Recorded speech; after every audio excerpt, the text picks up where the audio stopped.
আর বর্তমানে আরবি বিদ্বানগণ বলছেন যে স্বামী সালাত আদায় করে, স্ত্রী করে না, স্ত্রী করে স্বামী করে না, তাহলে বিভাগ কেটে গেছে, বিভাগ নেই, চেয়ারম্যান মেম্বার কিছু লাগে না। শুধু কেটে যায়নি, ও যদি মারা যায় তাহলে তার জানাজা হবে না। তখন বলছে যে মরার আগেই ও সলাতের দাম দেয়নি, তো মরার পরে জানাজা নিয়ে তার ছেলে মেয়ে এত হুড়াহুড়ি করছে কেন? ও তো ফরজ সলাতই পড়েনি, তো জানাজা তো ফরজে কিফায়া, এইটা নিয়ে কেন তোর জানাজাও হবে না? তোকে কি করতে হবে? মুসলমানের কবরস্থানেও রাখা হবে না, তো কোথায় রাখতে হবে? হিন্দুদের শ্মশান ঘাটে ফেলে দিতে হবে। এক অবাক ইবাদত। আমি মূল কথায় ফিরে যাই, এর পরেও এর নেকি আল্লাহ নিজে হাতে দিবেন না, বলবেন ফেরেশতাকে লিখে দাও। দুনিয়াতে একটাই ইবাদত আছে যার নেকি আল্লাহ নিজে দেন, সেইটা কি? সিয়াম। সিয়ামের অর্থ 1 মিনিট পরে করছি। আপনারা কেউ কোনো জায়গায় কাজ করতে পাবেন না, লেনদেন, টাকা গোনা, কোনো কর্ম, কোনো প্রকার কর্ম চলবে না। দোকানপাটে জিনিস বিক্রি, কথাবার্তা একটাও চলবে না। আপনি মনে কিছু নিয়েন না, আপনার জন্য আমি এসেছি। আপনি এখন কাজ করবেন, দোকানপাটে বসে গল্প করবেন, এই নোংরা ন্যাক্কারজনক আচরণ আমি গ্রহণ করি না, আমি আপনার জন্য এসেছি। এমনিতে এর পিছনে পরিশ্রম আছে, এমনিতে একটা দিনী প্রতিষ্ঠান, আর এমনিতে আমি এই প্রতিষ্ঠানকে ভালোবাসি, সুবাদেই এসেছি। আমি আপনার জন্য এসেছি। আপনি এখন কোনো কাজ করবেন, কথা বলবেন, দোকানপাটে আড্ডা পিটবেন, এরকম নোংরা আচরণ আমি গ্রহণ করি না। নিজেকে পশু প্রাণী মনে করিয়েন না, মানুষ মনে করবেন। গরু, ছাগল, কুকুর, শ্রীগাল মনে করিয়েন না। যদিও আল্লাহ তাআলা মানুষকেই বলছেন যে মানুষ পশু প্রাণীর মতো, বোঝেও বোঝে না ওরা, অন্তর আছে বুঝে না, দেখেও দেখে না ওরা, চক্ষু আছে দেখে না, শোনেও শোনে না ওরা, কান আছে শোনে না।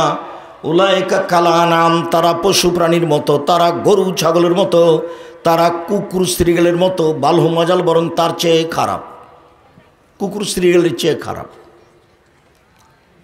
1 মিনিট, আপনি এশার সালাতের পরে দোকানে বসে মাথায় টুপি দিয়ে আড্ডা পিটছেন, আর ল্যাংটা মেয়ে নাচছে টিভিতে। এখন তো আর দোকান টিভি ছাড়া চলে না। টিভির মাধ্যমে যে দোকান চলে তার সব পয়সা হারাম। এই যে বললাম সব পয়সা হারাম, দেখি কোন মায়ের বেটা আছে কথা এভাবে উল্টে ধরতে পারে? সব পয়সা হারাম। ও দিয়ে চাউল কিনে ভাত খেয়ে ইবাদত কবুল হবে না। যেমন শ্বশুরের কাছে টাকা নিয়ে, যৌতুক নিয়ে, ওই টাকা দিয়ে চাউল কিনে ভাত খেয়ে ইবাদত কবুল হবে না।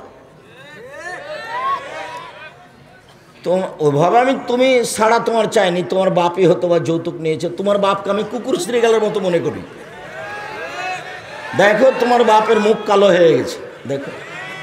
ভিক্ষা করে খাবার, ট্রেন স্টেশন তো না চলে নিকটে, না চলে স্টেশনে ভিক্ষা করতে আসবা, মানুষে ভিক্ষা দিবে। মানুষের টাকা নিয়ে, যৌতুক নিয়ে জীবিকা নির্বাহ করিও না, কাজ করে খাবা, ভালো কাজ। মানুষের বাড়িতে কাজ করো সারাদিন, সন্ধ্যায় 600 টাকা পাবো, আলহামদুলিল্লাহ।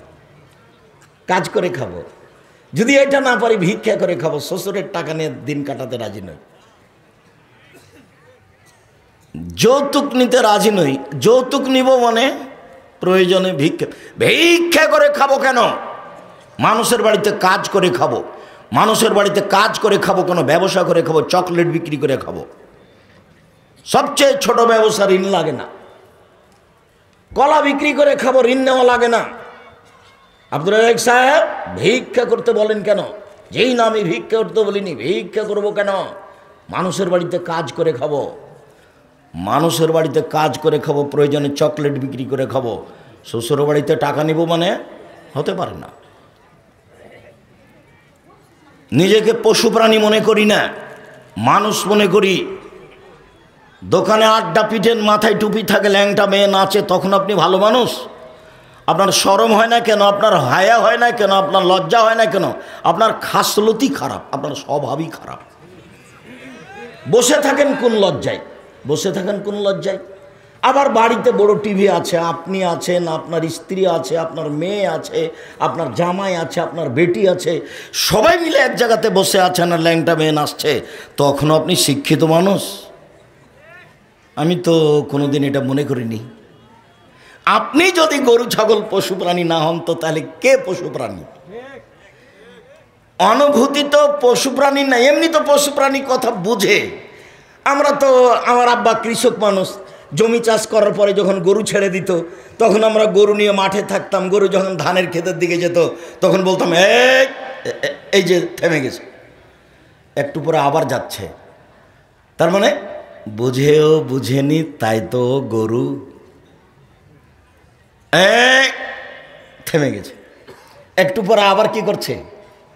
ধানের ক্ষেতের দিকে যাচ্ছে। তো বুঝেও তো বুঝলো না, ওই তাই তো গরু। আল্লাহ বলছেন যে মানুষও পশু প্রাণীর মতো যখন বুঝে না, ও কেন বুঝলো না? বুঝতে তো হবে। আমি কোনোদিন রবি ঠাকুরের গানকে মেনে নিনি। 25-30 বছর আগে বসে 90 সাল থেকে মাঠে বক্তব্য, 90 সাল থেকে তো মানুষ আমার সাথে আগেও কথা বলে, পরেও কথা বলে।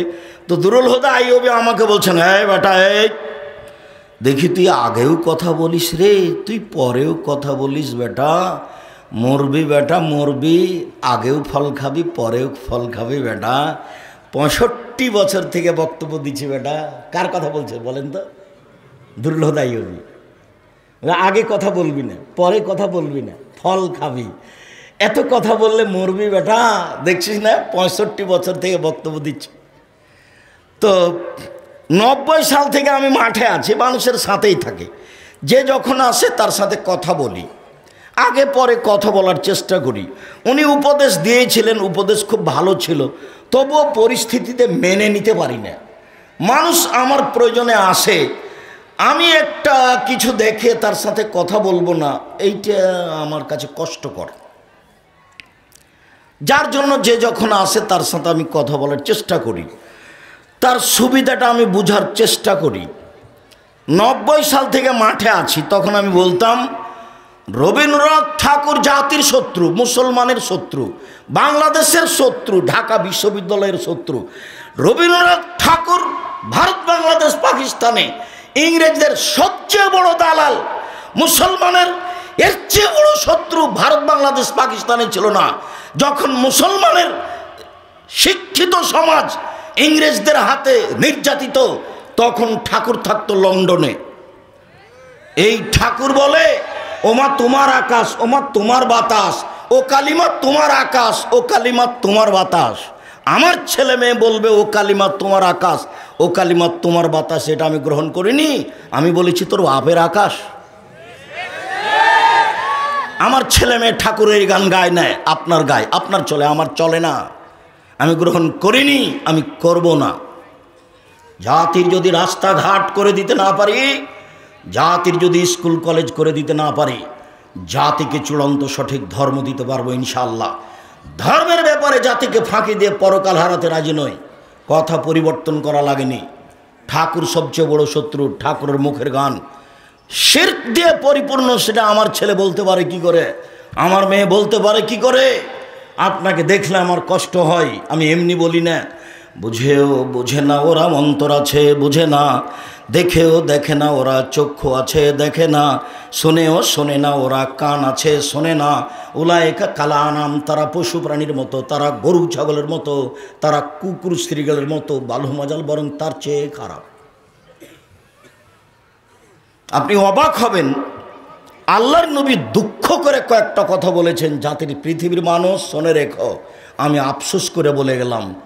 এক, আইম্মাতা মুজিল্লিন, ভ্রান্ত হুজুর, হুজুর ধর্ম বেচে খাবে, এ কথা আল্লাহর নবী বলছেন। ধর্ম বিকৃত করে খাবে। 95% জন বক্তা মিথ্যুক আমার তদন্তে, 98 জন মুফাসসির মিথ্যুক আমার তদন্তে। আপনি তাফসীর নিয়েছেন, আপনাকে আমি কথায় কথায় দেখাচ্ছি। আর যারা মহিলা বৈঠক করছে, মহিলা মানুষ, এটা তো চাঁপাইনবাবগঞ্জ জেলা, তাই না? চাঁপাইনবাবগঞ্জ জেলায় চাঁপাইনবাবগঞ্জে আমার বাড়ি। আপনি আমাকে অন্য কিছু দেখাতে চান না, নিজ জন্মভূমিতে বক্তব্য দিতে এসেছি। চাঁপাইনবাবগঞ্জ জেলা মহিলা বৈঠকের আমার তদন্তে শতকরা 60% মিথ্যা কথা আছে। ও যে বলছে বুবু নামাজে দাঁড়িয়ে যখন নামাজে দাঁড়াবা যখন বুবু তখন শাড়ি পরিও না, শাড়ি পরো যদি বুবু তাহলে ল্যাঙ্গট পরিও, নইলে বুবু লজ্জা স্থানের যোগাযোগ বুবু মাটির সাথে হবে, মাটি অভিশাপ করবে। বুবুর সব কথাই নাকি বুখারীতে আছে। নেন বুবু, এই কথা কোথায় পেলো? শাড়ি পরলে ল্যাঙ্গট পরতে হবে, কে বললো এটা? কেন? বুবু নামাজে দাঁড়াবা যখন বুবু তো 2 পায়ের গোড়ালি বুবু জমা করে রাখিও, 2 পায়ের গোড়ালে যদি ফাঁকা রাখো বুবু তাহলে লজ্জাস্থানের যোগাযোগ বুবু মাটির সাথে হবে, মাটি অভিশাপ করবে। বুবুর সব কথাই নাকি বুখারীতে আছে। আল্লাহ এবং আল্লাহ রাসূলের দাওয়াত দিবেন, দলের দাওয়াত দিয়েন না। জীবনে আমি কোনোদিন দলের দাওয়াত দেওয়া পছন্দ করিনি। দল সংগঠনের দাওয়াত দিয়ে পরকাল হারার চেষ্টা করিয়েন না, ধর্মের নামে জাতিকে ফাঁকি দিয়েন না। কোরআন এবং হাদিসের দাওয়াত দিবেন। 10 দিন বাঁচতে এসে দলীয় দাপট দেখিয়ে, ক্ষমতা দেখিয়ে, মানুষকে জেল হাজতে দিয়ে মানুষকে অপমান করে বেঁচে থাকার চেষ্টা করিয়েন না। ফেরাউন ডুবে গেছে 1500 বছর পরেও, আর আপনাদের নেত্রীর বয়স ছিল মাত্র 45 মিনিট। কাজেই মনে রাখতে হবে ক্ষমতা কোনো কাজ করে না, সময় চলে আসলে ক্ষমতা চলে যায়, কোনো কিছু করার থাকে না। কেউ আরও যদি দেখতে চান তাহলে দেখতে পারেন খুলনার অঘোষিত সম্রাট এরশাদ শিকদার মেয়ের মাথাতে হাত দেওয়ার মতো সুযোগ করতে পারেনি, ক্ষমতা থাকে না। আরও যদি দেখতে চান দেখতে পারেন রাতে রাতে দেশ দখল করেন প্রেসিডেন্ট সাদ্দাম। সময় যখন চলে যায়, ক্ষমতা চলে যায়, তখন কিছু করার থাকে না। ক্ষমতা দেখে কোনো কিছু করবেন না, দলীয় দাপটে কিছু করবেন না, মানুষকে জেল হাজতে দেওয়ার চেষ্টা করবেন না। জেল হাজত নেই, কারো নামে মামলা দিবেন না, প্রতিবাদ করবেন না, প্রতিশোধ নেবেন না, প্রতিশোধের পাতা ছিঁড়ে দিবেন। অল্প দিন বাঁচতে এসেছেন, খাটো হয়ে বাঁচবেন মাটির মানুষে, সময় শেষ। একদিন বয়স ছিল 40, তারপর দেখলাম 60, তারপর দেখলাম আর নেই, এর নাম বয়স। 1976 সালে এসেছিলাম, যখন ট্রেনে যখন নবাবগঞ্জে পৌঁছিল, ট্রেন খুব জোরে শব্দ করছে, মাটি কাঁপছে। তা আমার সাথে যারা আছে, জালালউদ্দিন তুফানিও বলছে এই কথা বলিস না রে, ট্রেন ধরে নেবে। তা আমি মনে করছি ট্রেনই মনে হয় ধরে নেবে। তো একটু পরে দেখি ওই কথা বলে, তখন যে আপনি যে বলছেন তা আপনাকে ধরে না। সেই দিনের কথা, সময় আসে আর চলে যায়, ক্ষমতা দেখায়েন না, দলীয় দাপট দেখায়েন না। মাটির মানুষ 5 ওয়াক্ত সালাত, হালাল রুজি, কোরআন তেলাওয়াত, আর আড্ডা পিটা হারাম। দোকানে বসে সময় কাটাবেন না, আড্ডা পিটা হারাম। একরাহুল কালামা বাদালে শায়, একরাহুল নাওমা কাবালের শায়। আল্লাহর নবী এশার সালাতের পরে কথা বলা ঘৃণা করতেন, আল্লাহর নবী এশার সালাতের পূর্বে ঘুমিয়ে যাওয়া ঘৃণা করতেন।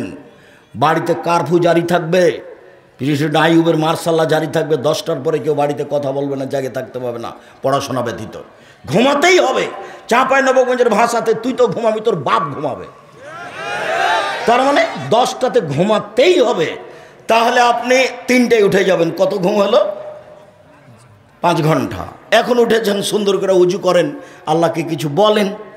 জমি চান রাজশাহীতে তো বলেন, জমি চান ঢাকায় তো বলেন, একটা ভ্যান চাচ্ছেন তো আল্লাহকে বলেন।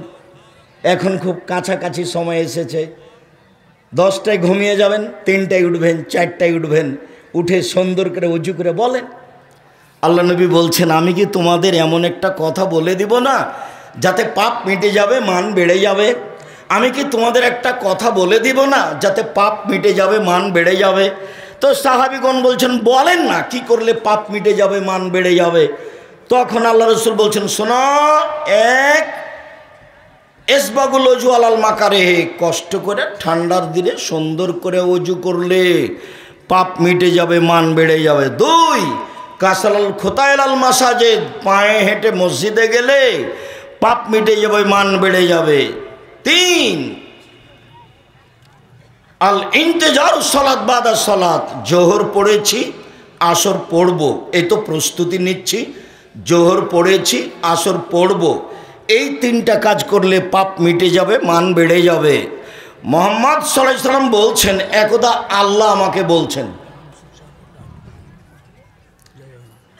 আল্লাহ বলছেন আমাদের নবী মুহাম্মদ সাল্লাল্লাহু আলাইহি সাল্লামকে, মুহাম্মদ হাল তাদরি ফিমা ইখতাসিমুল আলাম্মা আলাউল আলা, আপনি কি বলতে পারেন উপরে কি নিয়ে হইচই হচ্ছে, কি নিয়ে হইচই হচ্ছে আপনি বলতে পারেন? তখন আমাদের নবী বলছেন, হ্যাঁ আমি বলতে পারি। কি নিয়ে হইচই হচ্ছে? ফিল কাফারাত, মানুষের পাপ কিসে মিটে যাবে এই নিয়ে হইচই হচ্ছে। তো পাপ কিসে মিটে যাবে? এক, সুন্দর করে ওযু করলে পাপ মিটে যায়, মান বেড়ে যায়। দুই, আল মাশয়ু আলাল আকদাম, পায়ে হেঁটে মসজিদে গেলে পাপ মিটে যায়, মান বেড়ে যায়। দুই, আল মাকসু ফিল মাসাজিদ বাদা সালাত, সালাতের পরে মসজিদে বসে তাসবিহ তাহলিল জিকির আজকার করলে পাপ মিটে যায়, মান বেড়ে যায়, পাপ মিটে যায়, মান বেড়ে যায়। এইটুকু বলার পর আল্লাহ রাসূল বলছেন, মান ফালা হাদা আশাবে খায়রিন ও মাতাবে খায়রিন, যেটা এমন করলো যে ব্যক্তি তার মরে যাওয়া ভালো, তার বেঁচে থাকা ভালো, এমন যে ব্যক্তি করতে পারলো তার মরে যাওয়া ভালো, তার বেঁচে থাকা ভালো, তার মরে যাওয়া ভালো।